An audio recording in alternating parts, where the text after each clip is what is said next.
saya ingin memulai dengan cara melihat kehidupan dengan yang sangat sederhana dulu.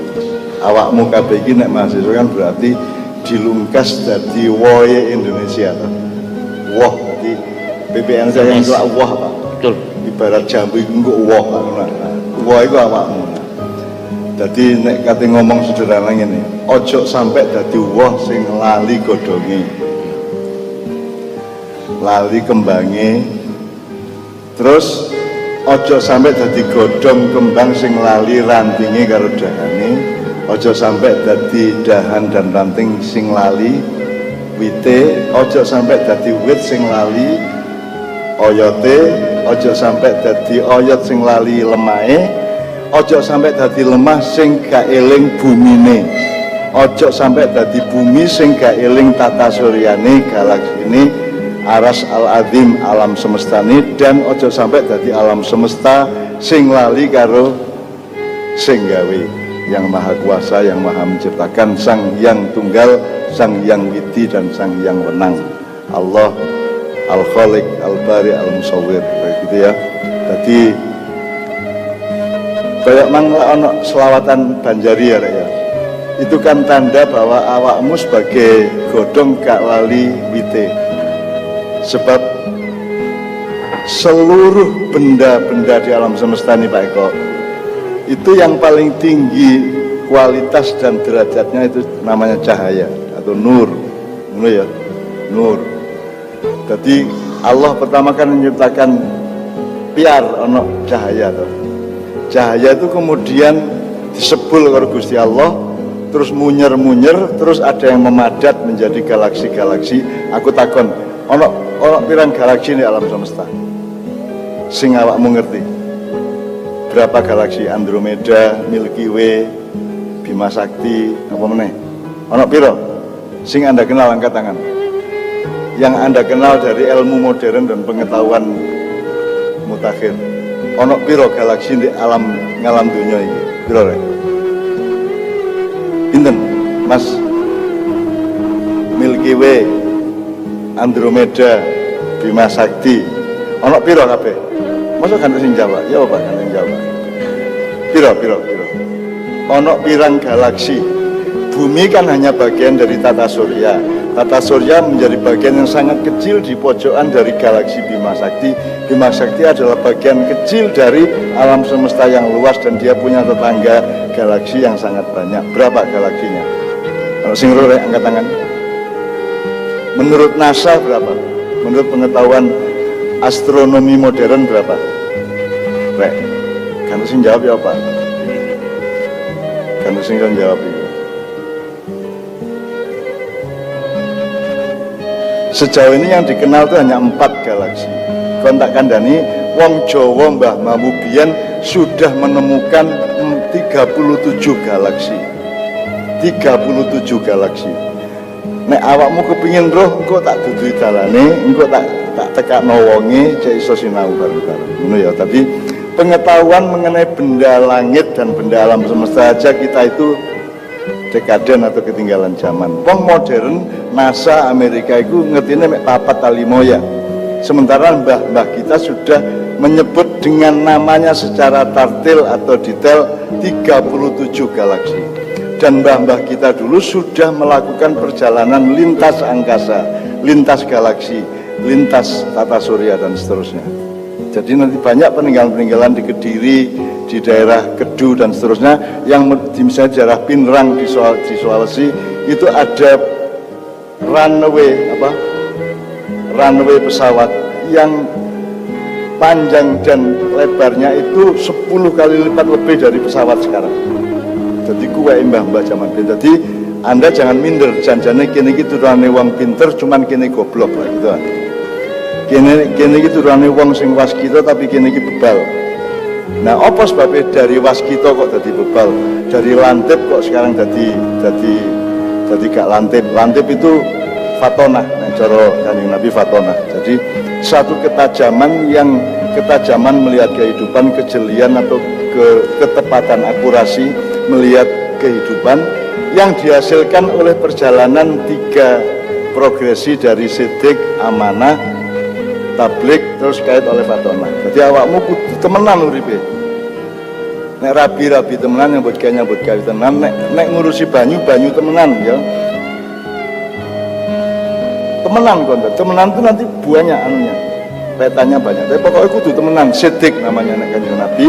Terus nek kon sidik, engko gampang oleh bojo, nek dagang kon laris mergo kon amanah. Dipercaya wong, trust ya. Trust and trusted, jadi nek cara bisnis ya.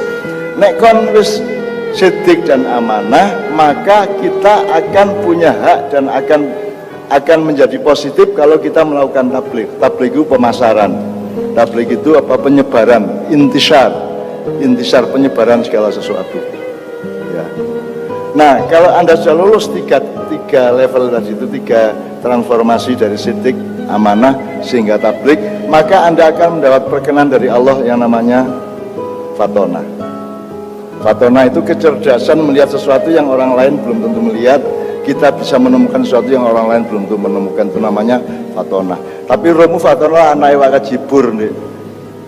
Kulon kali kok gitu ya. Jadi sekarang kita ayo sinau temenan, mergo iki nasib kita ini ditentukan oleh 2 tahun sekarang ini.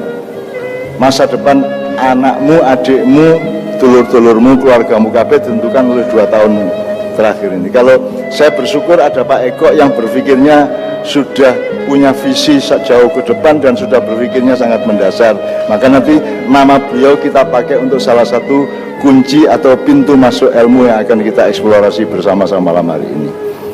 Beliau tadi sudah cerita mengenai betapa makmurnya, betapa kaya raya Indonesia. Kon tak kandhani. Kan 2/3 dari Pak Eko, 2/3 Nusantara ini kan segoro ya rek. Kon tahu krungu riwayatnya. Jadi suatu hari Gusti Allah itu nyeluk Bril, Jibril ini Bril. Nggih, enten napa Gusti gitu. Celun kanca-kancamu kon nggawa ember. Kon njupuk ember. Terus malaikat-malaikat itu nggawa timbo. Nek cara kene timbo dudu ember ya, timbo ya. Sing digawe ngesokno ngene iki lho, ya. Terus karo Gusti Allah disebul dileboni kesejahteraan. Kesejahteraan itu kan global, macam-macam.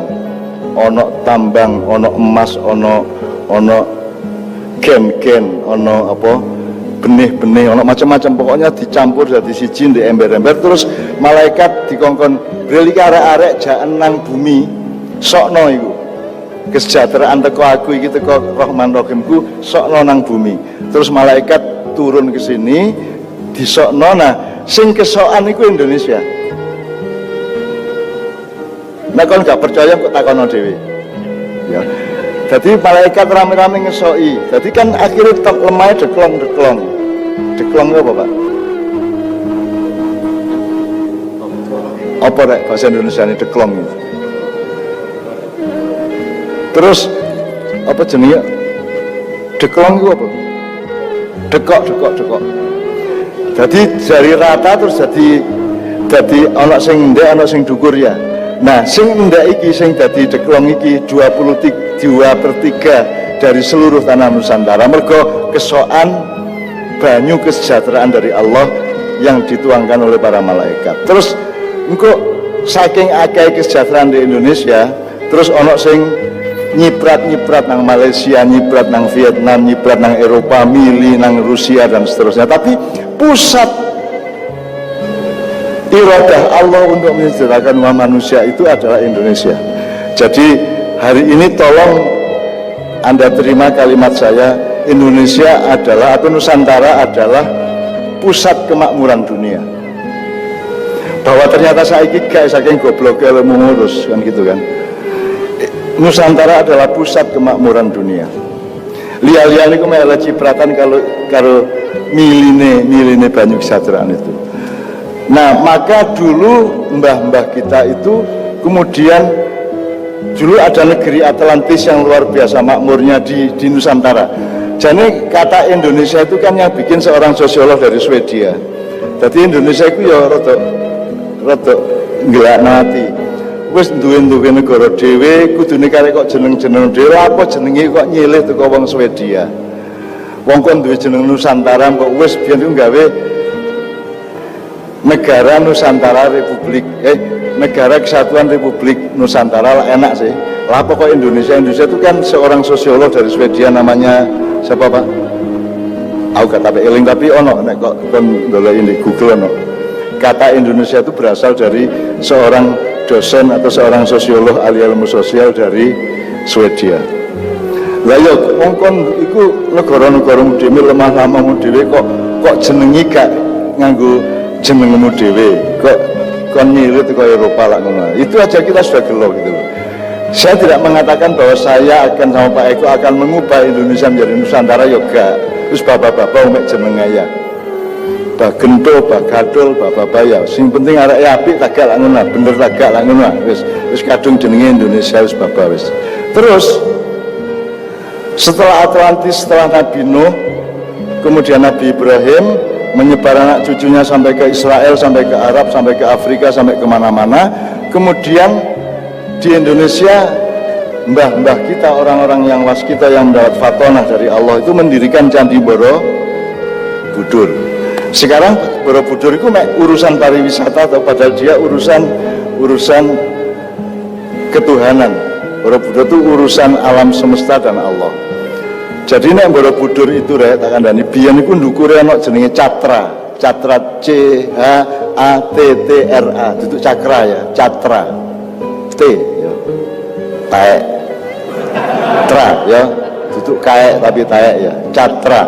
Catra itu semacam cungkup di puncaknya Candi Borobudur yang merupakan antena.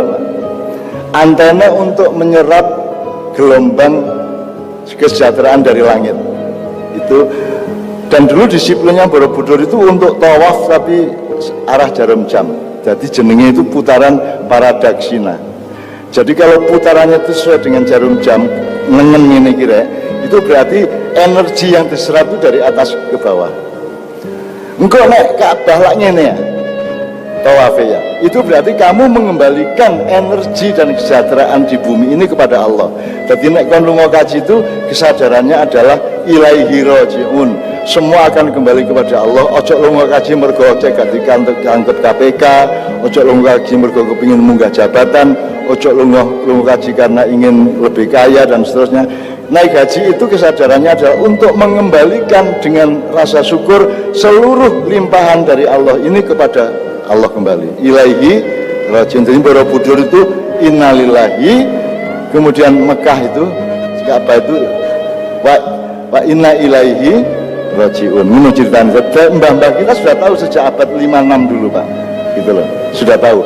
Kemudian saiki awakmu dadal ndelok Google Map ya, ukuran bujur lintangnya, koordinat titik tengahnya itu nek Borobudur itu misalnya di Borobudur tak anggap tuh kon ya, Borobudur di kene nek Taj Mahal di India itu rene seret munggah rene rada dukur sekitar 40 derajat lebih.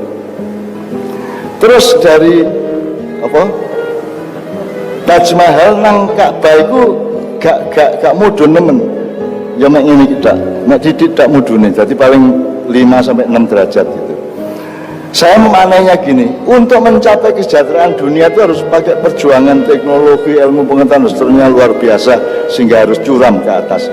Tapi kok untuk kembali kepada Allah, untuk ilaihi rajiun, untuk radiyatan mardiyah di hadapan Allah itu kamu tidak harus hancur dulu. Jadi tidak harus curam ke bawah. Awakmu sugih manunggu swarga ya iso. Awakmu jadi pejabat tinggi menurun harga ya, jadi tidak harus hancur dulu. Nah, Indonesia ini punya kecenderungan untuk hancur dhisik kait insaf languna. Enggak, nah iso gak usah husnul khotimah po. Sejak awal sudah husnul gitu loh. Ngerti husnul khotimah. Mulai saya di Indonesia orang mati kan dungane mudah-mudahan husnul khotimah berarti nuduh wong iku biyen tau elek nemen. Muga-muga saiki husnul, mudah-mudahan masih biyen elek saiki endinge apik ngono ta karepe. Jadi itu kan jane nglarani atine wong sing mati karo keluargane to. Aja dadi aja didongakno mudah-mudahan husnul khotimah. Lho kecil dhek wis apik kok. Ket biyen wis apik dadi dia tidak husnul khotimah, dia husnul hayat. Dia husnul hayat, mudah-mudahan seluruh hidupnya itu oleh Allah dipandang sebagai baik kan gitu. Jadi husnul hayat. Ojo husnul khotimah berarti ngarani wong itu biyen dadi maling senengane nang doli sak piturute kan gitu. Jadi doa husnul khotimah itu ketoknya apik padahal janjian itu yang ngenyek Pak, kan gitu. Tapi orang Indonesia gak sadar ngono-ngono iku wis babal lah, sanjane arek anjane apa mbelakrak tok ae sini kan gitu. Oke. Itu nanti kita akan perjelas antara rute antara Borobudur, Taj Mahal terus nang Ka'bah. Ka'bah itu mengembalikan seluruh limpahan dari Allah ini kepada Allah kembali. Ilaihi raji'un. Sebenarnya dari dulu itu tidak perlu sekarang Pak. Dari dulu Indonesia sudah merupakan kemakmuran, pusat kemakmuran dunia. Jadi seharusnya setiap raja, setiap presiden itu punya pandangan yang mendasar mengenai itu. Nah nanti kita akan sampai ke nama beliau. Jadi saya nanti ingin ada 3 orang, misalnya ketua senat. Nek Mas Yura lagi jenenge organisasi ini. Senat ya. BEM. Saya minta ketua BEM, saya minta 2 orang lagi tokoh mahasiswa pokoknya. Tak jaluk maju nang ngarep untuk membuka pintu dialog di antara kita ini ya. Tapi nanti setelah kita buka. Nah, sekarang kita buka dengan Kiai Kanjeng. Awakmu malah selawatan Banjar. Apa sebabnya selawatan deh? Sebab awakmu gak gelem lali karo sangkan paran toh. Bahwa lu selawatan iki lagi Kanjeng Nabi. Aku takon Kanjeng Nabi jek urip ta wis mati. Kanjeng Nabi ku wis gak ono ta jek ono. Wis mati ta jek urip. Nah, definisi kita tentang mati dan hidup itu membingungkan diri kita sendiri. Diarani jek urip wong wis wafat, wis mati. Diarani wis mati wong kita selawatan untuk beliau sampai hari ini kan gitu. Jadi kita harus membenahi kembali sing jenenge uripku ya apa, matiku ya apa. Gitu. Jadi misalnya ono wong mati mergo Covid terus disyukurno. Tapi terus aku takon, apa mati ku elek? Apa urip iku apik, mati ku elek? Ngono ta? Lak gak sih? Jadi wong sing gak kena iku ya mungkin apik, sing kena ya mungkin apik. Tergantung cara pandang Allah lak ngono. Wong sing gak mati mergo Covid iku ya apik, alhamdulillah. Wong sing mati mergo Covid iku ya iso apik dan kita alhamdulillah iso ae gitu. Meskipun ya aja terus kon marani di rumah duka terus alhamdulillah rabbil alamin sampean mati aja ngono ya. Ya aja goblok koyo ngono iku ya. Tapi pokoknya pandangan kita mengenai hidup dan mati itu harus kita benahi karena Anda ini anak-anaknya orang modern, anak Londo, anak wong barat, anak globalisasi, anak renaissance. Itu pandangan mengenai mati dan hidup itu menurut saya cacat dan meleset. Maka kita mulai malam ini kudu sinau meneh, mati ku apa, urip iku apa. Nek wong Jawa biyen ono ngomong mati sakjroning urip. Apa maksud itu mati sakjroning urip itu? Jadi nanti kita belajar banyak tentang itu, termasuk yang detail karena beliau ini ingin menghadirkan kembali kita tuh pernah jadi super power loh di dunia. Kita tuh pernah jaya loh. Kita tuh pernah menjadi the supreme nation in the world gitu loh. Nah, aku seneng arek-arek selawatan kan itu kan bukan soal sekte, bukan soal pembidangan, tapi kan mergo awakmu sadar bahwa uripmu iki diapa-apakno gak iso mlebu swarga nek gak mergo Kanjeng Nabi ya ta gare. Misalnya awakmu saiki mlebu swarga, nek dihitung-hitung kelakuanmu cocok gak? Aku takon. Kira-kira lulus tak gak? Lulus tak gak? Mlebu swarga. Aku ya gak lulus, dapurku ya. Jadi kene gak ana pantes-pantes mlebu swarga, cuman karena ada klausul wasilah kepada melalui Kanjeng Nabi. Jadi atas wibawa dan atas cinta Allah kepada Kanjeng Nabi Rasulullah SAW, maka kita punya kemungkinan masuk surga. Menurut itu makanya yang saya sebut selawatannya arek Banjariman kan itu ibarat buah yang tidak lupa kepada daunnya, daun tidak lupa kepada rantingnya, ranting tidak lupa kepada dahannya, dahan tidak lupa kepada pohonnya, pohon tidak lupa kepada akarnya, sampai ke tanah, sampai ke bumi. Karena tanah karo bumi siji lho rek. Masa gak sampai tak kan? Tanah karo bumi siji lho.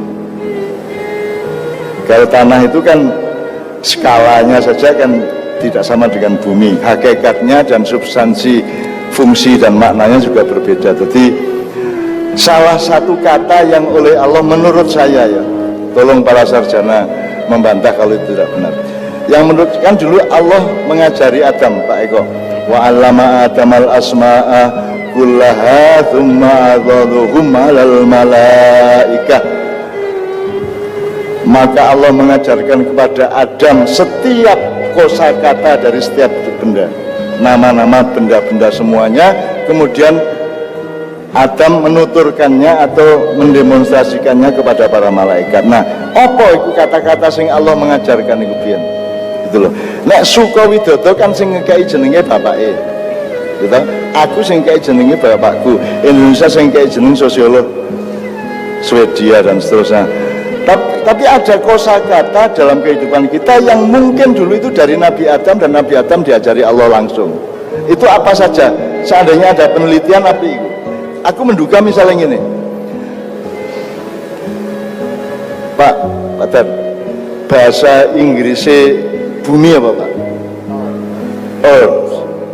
Bahasa Jerman Londo podo world ya, earth ya. Bahasa Arabnya apa? Bahasa Arabnya bumi. Ardun, podo taga, earth karo art podo taga. Ya, satu substansi, earth, art podo. Nek Jawa, bumi ku apa? Ardi, ARDI.